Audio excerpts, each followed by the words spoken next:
नमस्कार दोस्तों, मैं रवीश कुमार आप सभी का स्वागत है आपके अपने YouTube चैनल पर। और नए साल की इस पहली बड़ी राजनीतिक चर्चा में जहां एक तरफ लोग अपने जीवन में नई शुरुआत का सपना देख रहे हैं, वहीं दूसरी तरफ बिहार की राजनीति ने नए साल के पहले ही दिन ऐसा भूचाल खड़ा कर दिया है जिसने सत्ता के गलियारों से लेकर गांव की चौपाल तक हलचल मचा दी है। क्योंकि नए साल की शुरुआत में ही सवाल उठने लगे हैं कि बिहार में सरकार सच में मजबूत है या सिर्फ दिखने में। क्योंकि बाहर से भले ही तस्वीर शांत दिखाई दे, लेकिन अंदर राजनीति की जमीन हिल चुकी है। और इसी हिलती जमीन पर खड़े हैं मुख्यमंत्री नीतीश कुमार, जिनके चेहरे पर मुस्कान तो है लेकिन मन में अनगिनत दुविधाएं और चुनौतियां हैं। दोस्तों, खरमास अभी पूरी तरह खत्म भी नहीं हुआ है, लेकिन सियासी चालें चलनी शुरू हो चुकी हैं। और यही वजह है कि बिहार की राजनीति इस वक्त किसी शतरंज की बिसात जैसी लग रही है, जहां हर मोहरा अपनी चाल चलने को तैयार है। लेकिन असली सवाल यह है कि बाजी किसके हाथ लगेगी, नीतीश कुमार के या फिर उनके सहयोगी और सबसे बड़े सियासी साझेदार भारतीय जनता पार्टी के। क्योंकि नए साल में नीतीश कुमार एक बार फिर मुख्यमंत्री तो हैं, लेकिन इस बार सत्ता की कुर्सी पर बैठने का एहसास वैसा नहीं है जैसा पहले हुआ करता था। पहले जहां फैसलों की डोर पूरी तरह उनके हाथ में होती थी, वहीं अब वही डोर कई जगह से उलझती हुई नजर आ रही है। और यही उलझन बिहार की राजनीति को और ज्यादा रोचक भी बना रही है और खतरनाक भी। आखिर दोस्तों, इसको लेकर पूरी खबर क्या है, चलिए इस वीडियो में जानते हैं। लेकिन दोस्तों, अगर आप यहां तक हमारे साथ बने हुए हैं तो जरा सा प्यार दिखाइए, बस एक लाइक दबाइए, चैनल को सब्सक्राइब कीजिए और कमेंट में बता दीजिए कि आप हमें कहां से देख रहे हैं। यकीन मानिए, आपके लिए यह एक पल का काम है, लेकिन हमारे लिए यही सबसे बड़ी ताकत है। आपका एक लाइक, एक सब्सक्राइब और एक कमेंट हमें और सच्ची आवाज उठाने का हौसला देता है। चलिए दोस्तों, साथ बने रहिए। अब आगे बढ़ते हैं वीडियो में। दरअसल दोस्तों, कहा जाता है कि सत्ता वही मजबूत होती है जहां नियंत्रण मजबूत हो। लेकिन नीतीश कुमार के मामले में इस बार कहानी थोड़ी बदली हुई नजर आती है। क्योंकि सरकार तो उनकी है, मुख्यमंत्री वही हैं, लेकिन गृह विभाग उनके पास नहीं है। और बिहार जैसे राज्य में गृह विभाग की अहमियत क्या होती है, यह बताने की जरूरत नहीं है। कानून व्यवस्था, पुलिस प्रशासन और सियासी संदेश सब कुछ इसी विभाग से जुड़ा होता है। और जब यही विभाग हाथ से निकल जाए तो मुख्यमंत्री की ताकत अपने आप आधी दिखाई देने लगती है। ऊपर से दो उप मुख्यमंत्री हैं और दोनों भारतीय जनता पार्टी से, यानी सत्ता की गाड़ी में ड्राइवर सीट पर भले ही नीतीश कुमार बैठे हो, लेकिन ब्रेक और एक्सीलरेटर कहीं और से कंट्रोल हो रहे हैं। और यही वजह है कि राजनीतिक गलियारों में यह चर्चा तेज हो गई है कि क्या नीतीश कुमार अब पहले जैसे स्वतंत्र फैसले ले पाएंगे या फिर हर कदम फूंक फूंक कर रखना पड़ेगा। दोस्तों, बिहार की विधानसभा में स्पीकर की कुर्सी भी इस बार भारतीय जनता पार्टी के पास है। और राजनीति समझने वाले लोग जानते हैं कि स्पीकर की भूमिका सिर्फ सदन चलाने तक सीमित नहीं होती, बल्कि कई मौकों पर वही कुर्सी सरकार और विपक्ष के बीच संतुलन तय करती है।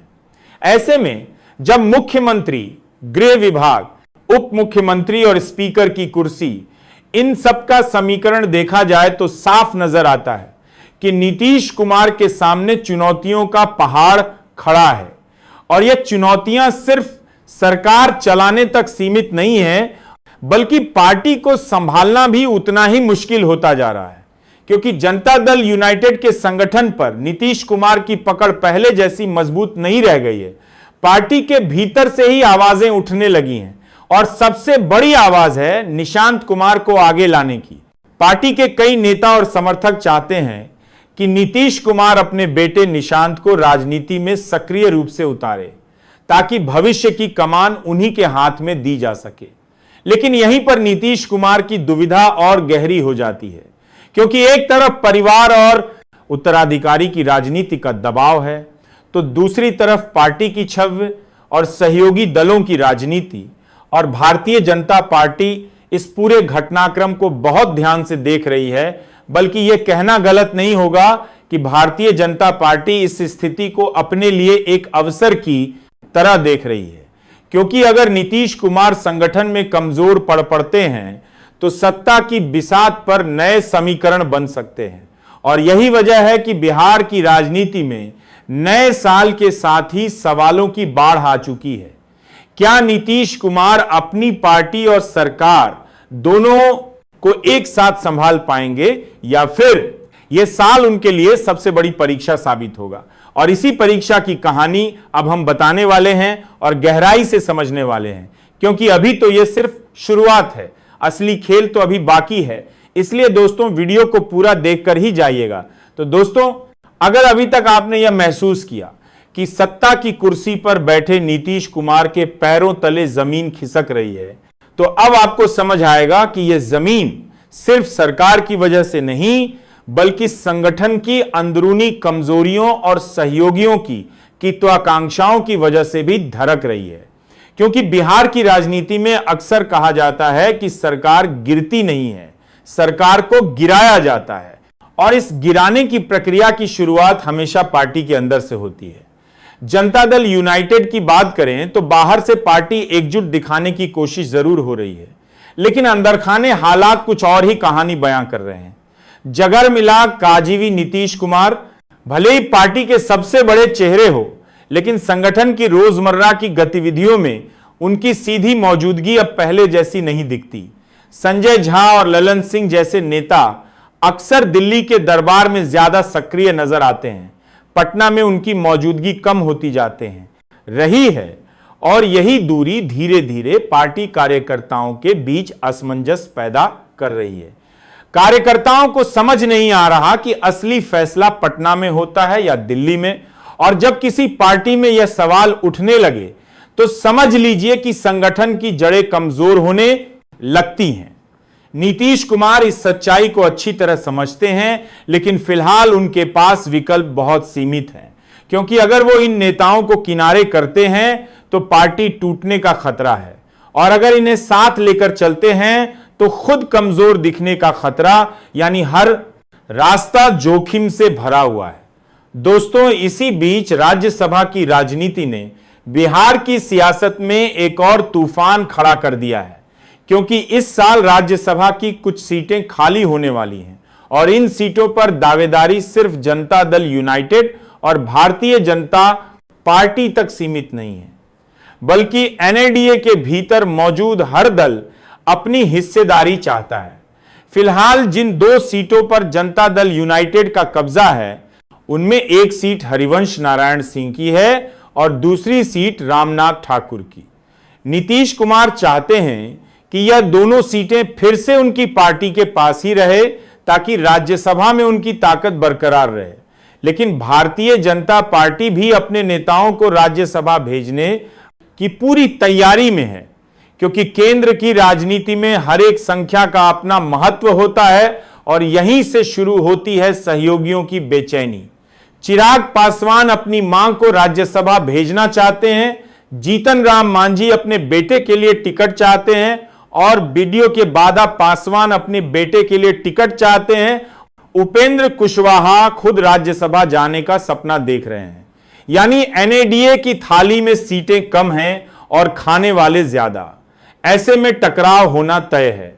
दोस्तों, चिराग पासवान को लेकर तो यहां तक की चर्चाएं तेज हो गई हैं कि अगर उन्हें एनडीए से मनचाहा समर्थन नहीं मिला तो वह अपनी मां को जिताने के लिए तेजस्वी यादव से भी हाथ मिला सकते हैं, और अगर ऐसा हुआ तो बिहार की राजनीति में भूचाल आना तय है, क्योंकि एनडीए के भीतर रहते हुए विपक्ष से संवाद सिर्फ दबाव बनाने का तरीका नहीं होता, बल्कि यह सीधा संदेश होता है कि गठबंधन में सब कुछ ठीक नहीं है, और यह संदेश नीतीश कुमार के लिए सबसे ज्यादा खतरनाक साबित हो सकता है, क्योंकि अगर सहयोगी खुलकर दबाव बनाने लगे तो मुख्यमंत्री की कुर्सी अपने आप कमजोर पड़ने लगती है। दोस्तों, इसी बीच जनता दल यूनाइटेड के अंदर से विद्रोह की आवाजें भी तेज होने लगी हैं। युवा जदयू के प्रदेश उपाध्यक्ष गौरव सिंह राणा ने सीधे तौर पर उप मुख्यमंत्री सम्राट चौधरी पर सवाल खड़े कर दिए हैं और ये सवाल सिर्फ एक बयान तक सीमित नहीं है, बल्कि यह उस नाराजगी का संकेत है जो पार्टी के भीतर लंबे समय से पक रही थी। जाहिर है कि इस बयान का जवाब भारतीय जनता पार्टी की तरफ से भी आएगा और जब जवाब आएगा तो तल्खी और बढ़ेगी, यानी दो सहयोगी दलों के बीच खटास अब खुलकर सामने आने लगी है। दोस्तों, इन सब घटनाओं के बीच नीतीश कुमार के सामने सबसे बड़ी चुनौती यह है कि वो जनता को कैसे यह भरोसा दिलाएं कि सरकार की कमान अभी भी उनके हाथ में है, क्योंकि जनता राजनीति की बारीकियां भले ना समझे, लेकिन ताकत किसके पास है यह बहुत जल्दी समझ जाती है। और अगर जनता को यह लगने लगे कि मुख्यमंत्री सिर्फ नाम के हैं और असली फैसले कहीं और हो रहे हैं, तो इसका असर सीधे चुनावी जमीन पर पड़ता है। नीतीश कुमार के लिए यह साल इसलिए भी अहम है क्योंकि उन्हें अपने बेटे निशांत कुमार को लेकर भी फैसला लेना है। पार्टी के कई नेता चाहते हैं कि निशांत को आगे लाया जाए ताकि भविष्य की राजनीति का रास्ता साफ हो सके, लेकिन भारतीय जनता पार्टी की रणनीति इससे बिल्कुल अलग बताई जा रही है। कहा जा रहा है कि भारतीय जनता पार्टी चाहती है कि नीतीश कुमार को धीरे धीरे मुख्यमंत्री पद से हटाया जाए, पार्टी अपना मुख्यमंत्री बनाए और निशांत कुमार को उप मुख्यमंत्री बनाकर संतुलन साध लिया जाए। यानी ऐसा दांव जिसमें किसी को खुला विरोध भी ना करना पड़े और सत्ता की चाबी भी हाथ में आ जाए। लेकिन राजनीतिक कहावतों से नहीं चलती दोस्तों, यहां हर चाल के पीछे कई चालें छिपी होती हैं और नीतीश कुमार इस खेल को बहुत अच्छे से समझते हैं। यही वजह है कि वह फिलहाल चुप हैं, लेकिन उनकी यह चुप्पी कई सवाल खड़े कर रही है। क्या यह संपद पुरतारी समझती है? चुप्पी कहावतों से समझते हैं? चुप्पी किसी बड़े फैसले से पहले की शांति है या फिर मजबूरी की खामोशी? और इन सवालों का जवाब हम अब बताने वाले हैं, क्योंकि असली सवाल अब यह नहीं है कि चुनौतियां क्या हैं। असली सवाल यह है कि नीतीश कुमार इन चुनौतियों से निपटेंगे कैसे और क्या एक बार फिर बिहार की राजनीति में वही पुराना खेला देखने को मिलेगा या फिर इस बार बाजी किसी और के हाथ लगेगी।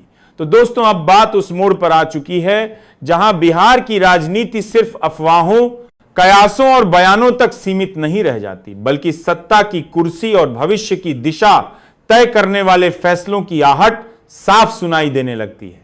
क्योंकि इतिहास गवाह है कि नीतीश कुमार को अगर हल्के में लिया गया तो उन्होंने हमेशा आखिरी चाल ऐसी चली है कि बड़े बड़े सियासी खिलाड़ी भी संभल नहीं पाए। और यही वजह है कि आज पूरा बिहार यही सवाल पूछ रहा है कि क्या इस बार भी खरमास के बाद वही पुराना खेला होगा या फिर इस बार हालात इतने बदल चुके हैं कि गेंद पूरी तरह दूसरे पाले में चली जाएगी। दोस्तों, 2025 में हुआ हिजाब कांड अभी भी लोगों की यादों में ताजा है। उस दौर में भी लगा था कि नीतीश कुमार घिर चुके हैं, पार्टी कमजोर पड़ रही है और सहयोगी दल दबाव बना रहे हैं। लेकिन ठीक उसी समय नीतीश कुमार ने ऐसा दांव चला कि सत्ता का पूरा समीकरण ही बदल गया और आज भी कुछ वैसा ही माहौल बनता दिखाई दे रहा है। फर्क सिर्फ इतना है कि इस बार दबाव सिर्फ बाहर से नहीं बल्कि भीतर से भी है। सरकार के भीतर, पार्टी के भीतर और गठबंधन के भीतर हर तरफ से दबाव की परतें चढ़ती जा रही हैं और इन्हीं परतों के बीच नीतीश कुमार को अपनी राजनीतिक समझ का सबसे बड़ा इम्तिहान देना है। दोस्तों, भारतीय जनता पार्टी भी यह अच्छी तरह जानती है कि इस वक्त नीतीश कुमार को सीधे हटाना उनके लिए फायदेमंद नहीं होगा, क्योंकि बिहार की जनता अभी भी नीतीश को एक स्थिर चेहरे के तौर पर देखती है और अचानक बदलाव का असर उल्टा भी पड़ सकता है। इसलिए रणनीति यह दिखाई देती है कि ऐसा माहौल बनाया जाए जिसमें नीतीश कुमार खुद यह महसूस करने लगे कि अब पीछे हटना ही बेहतर विकल्प है। और अगर ऐसा होता है तो सत्ता परिवर्तन बिना किसी बड़े टकराव के पूरा हो सकता है। लेकिन सवाल यह है कि क्या नीतीश कुमार इतने आसानी से हार मान लेंगे? जिन नीतीश कुमार ने दशकों तक बिहार की राजनीति में उतार चढ़ाव देखे हैं, जिन्होंने मित्रों को विरोधी और विरोधियों को मित्र बनते देखा है, क्या वह सिर्फ दबाव में आकर कुर्सी छोड़ देंगे या फिर वो एक बार फिर सबको चौंकाने वाला फैसला लेंगे? दोस्तों, जनता दल यूनाइटेड के भीतर उठती विद्रोह की आवाजें भी इसी लड़ाई का हिस्सा हैं। युवा नेताओं का खुलकर सामने आना, सहयोगी दलों पर सवाल खड़े करना और संगठन के भीतर असंतोष जाहिर करना, यह सब किसी बड़ी घटना से पहले के संकेत माने जाते हैं और अगर इन संकेतों को समय रहते नहीं संभाला गया तो पार्टी के लिए नुकसान तय है।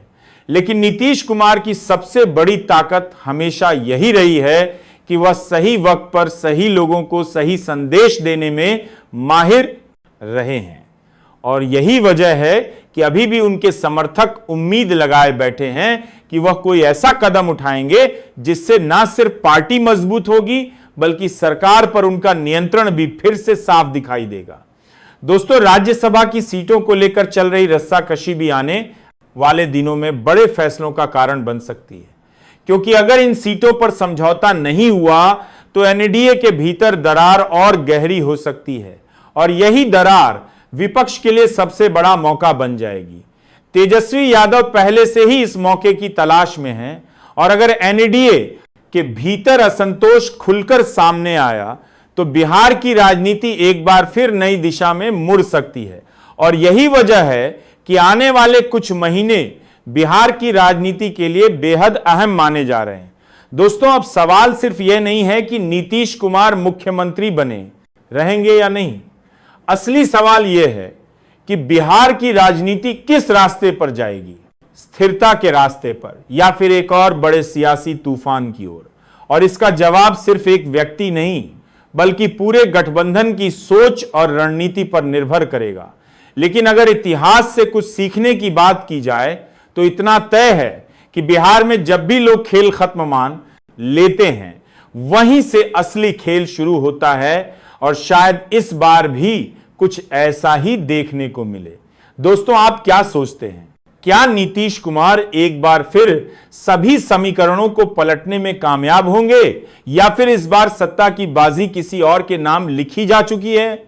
अपनी राय हमें कमेंट बॉक्स में जरूर लिखिए, क्योंकि आपकी राय ही इस चैनल की ताकत है। और अगर आप चाहते हैं कि बिहार की राजनीति की ऐसी ही गहराई से पड़ताल हम आगे भी करते रहें तो चैनल को सब्सक्राइब करना ना भूलें, वीडियो को लाइक करें और इसे ज्यादा से ज्यादा लोगों तक शेयर करें, क्योंकि आने वाले दिनों में बिहार की राजनीति में और भी बड़े खुलासे और नए मोड़ देखने को मिलेंगे और हम उन सभी मोड़ों पर आपके साथ मौजूद रहेंगे। तब तक के लिए नमस्कार। मिलते हैं अगले वीडियो में एक और नई कहानी, एक और नए खबर के साथ। धन्यवाद।